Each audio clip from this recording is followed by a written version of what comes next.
Picture the Sahel, hot, vast, and stretching endlessly beneath a relentless sun. This is a land of resilience, where every day is a test of endurance and hope. For years, it's been a battleground, scarred by the relentless advance of terrorist groups and the constant threat of violence.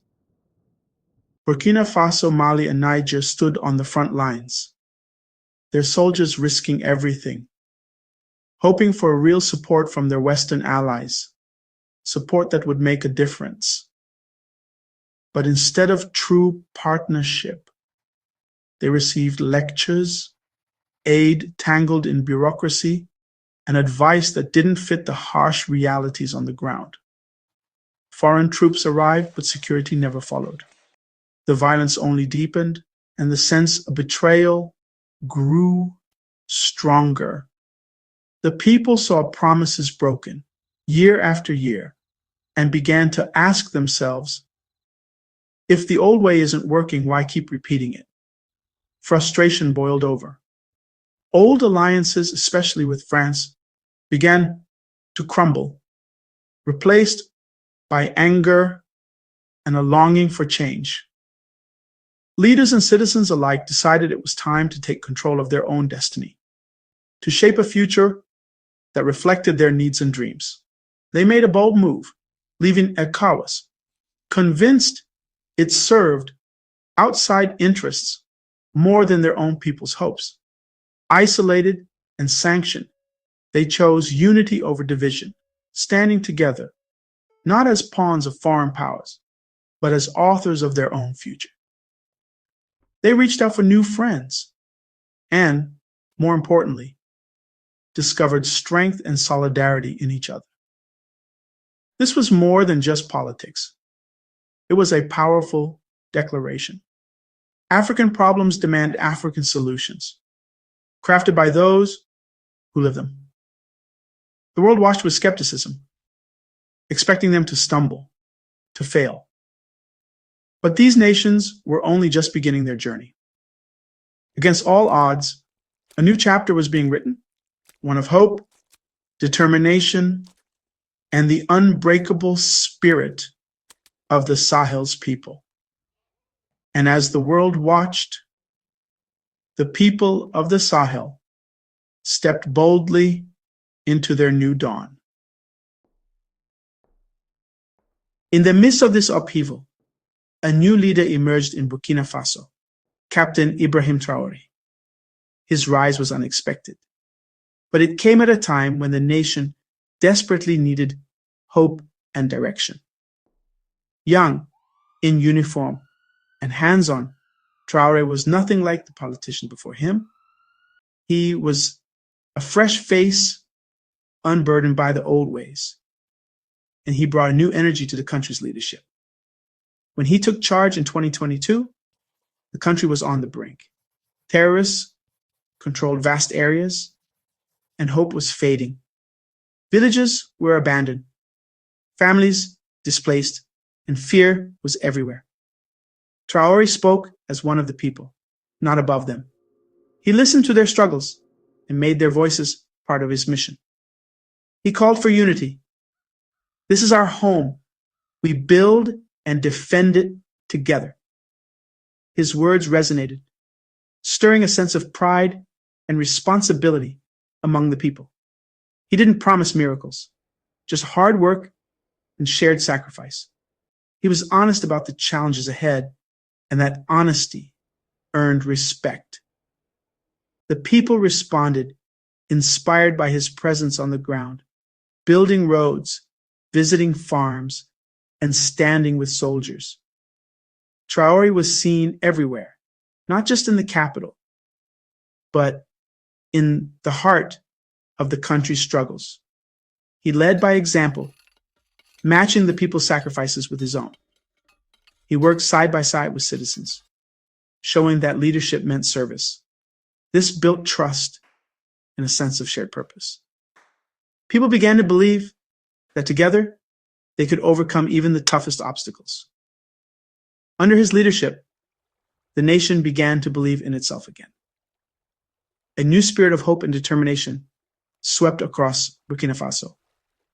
Sanctions and threats didn't break them. They united the people. Instead of dividing, adversity brought them closer together. Traoré became more than a captain. He became a symbol of a new, self-reliant Africa. His image inspired hope, not just in Burkina Faso, but across the continent. The transformation was real, built on the will of the Burkinabe people.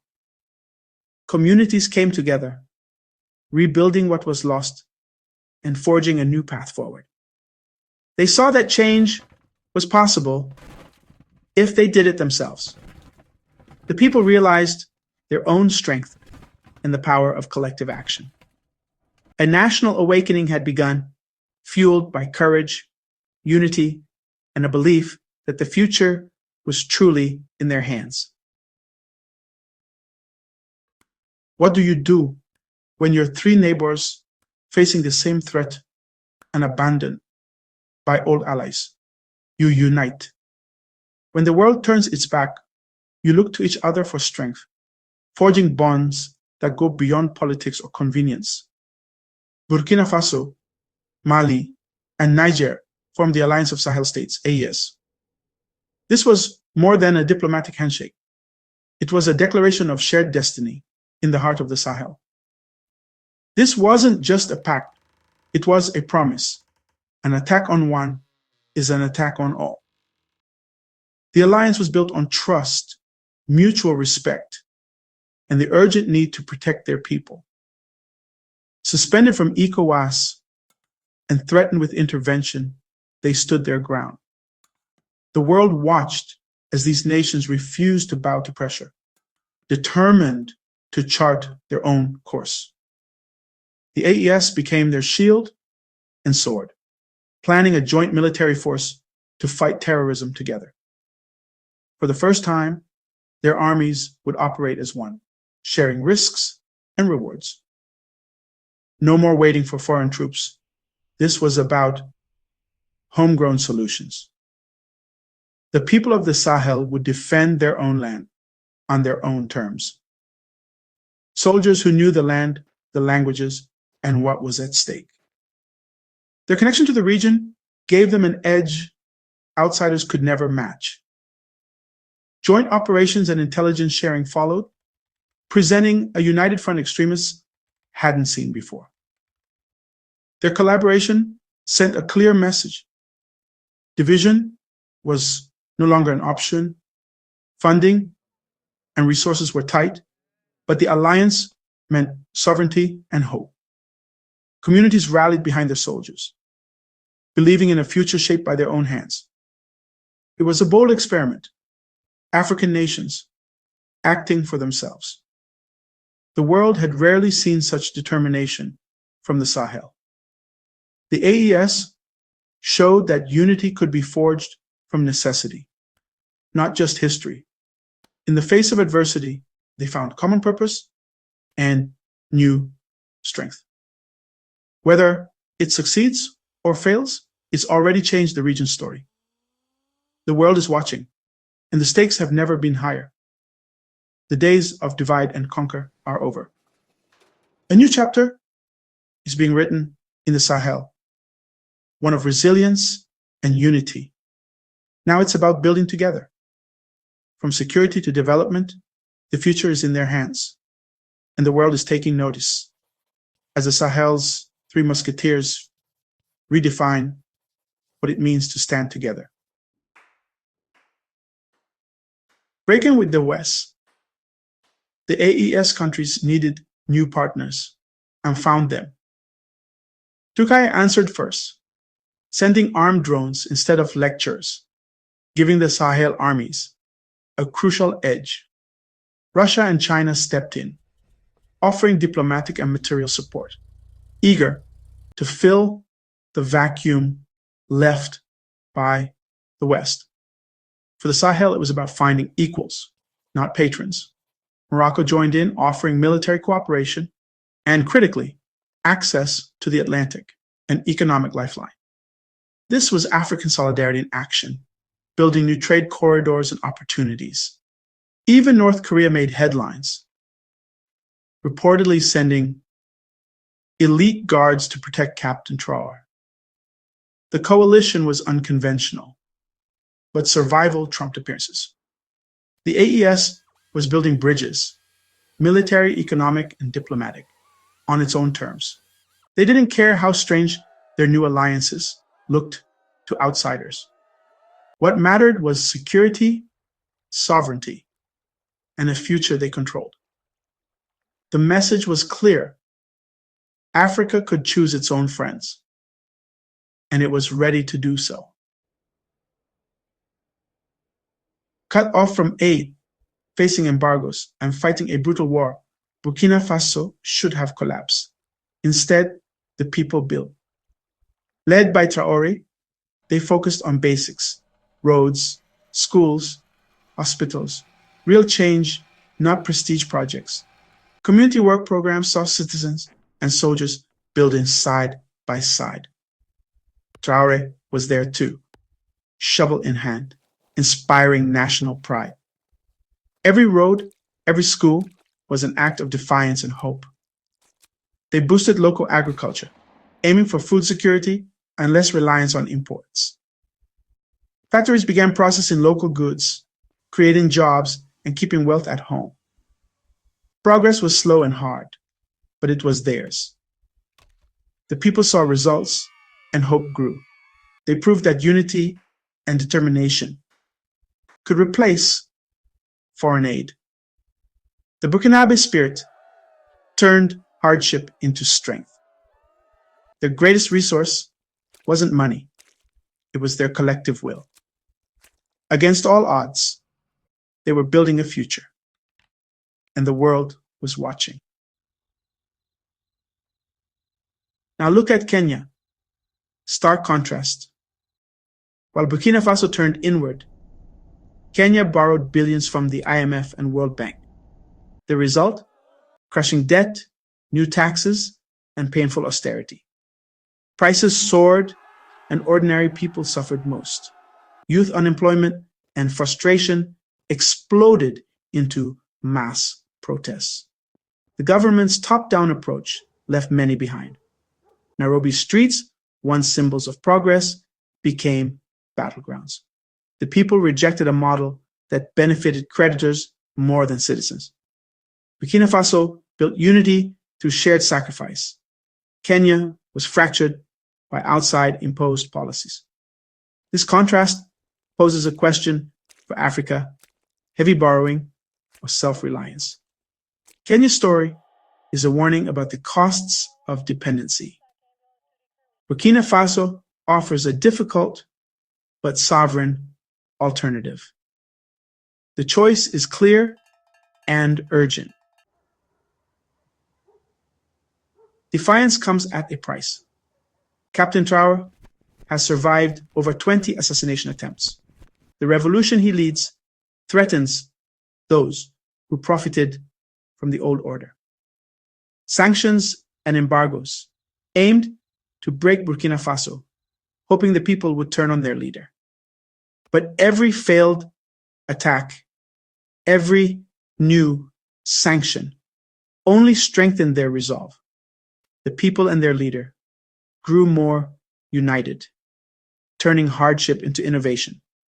They fought on two fronts, against terrorists and against economic warfare. Independence isn't given, it's fought for against immense pressure. The Burkinabe spirit proved that belief and unity can outlast money and weapons. They paid a heavy price for freedom, but refused to surrender. Their resilience became a lesson for the world. You can't kill an idea or embargo a dream shared by millions. Burkina Faso's resolve is unbreakable. Burkina Faso's story is more than local. It's a spark for the continent. For decades, Africa was told to follow foreign prescriptions for development. Now, a small Sahel nation is showing another way. Its ideas, sovereignty, self-reliance, Pan-African solidarity are resonating far beyond its borders. Young people across Africa are watching, inspired by a leader who delivers without bowing to outside pressure. The Burkinabe model could become a blueprint, offering a path away from debt traps and dependency. It's a psychological shift, from seeking help to self-empowerment. Africa's greatest wealth is its people, especially its youth. Challenges remain, and what works in Burkina Faso may not fit everywhere. But inspiration isn't about copying. It's about seeing new possibilities. Burkina Faso has opened a door, and the conversation is spreading. The wind of change is blowing across Africa.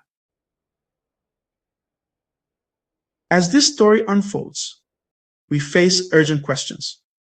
Will Africa unite, following the Sahel's example of purpose-driven unity? Can new leaders rise, prioritizing people over foreign interests? The path is dangerous, requiring courage and popular support. Who truly holds Africa back? Colonial legacies, global finance, or internal corruption? The answer is complex, but asking is the first step. The story of Burkina Faso is a call to action. The keys to Africa's destiny aren't in foreign capitals. They're here, on the continent. Will this generation have the courage to use them? The future is Africa's to claim and not outside colonizers. Thanks for watching to the end. If you enjoyed this video, please give it a like and subscribe to the channel for more like this.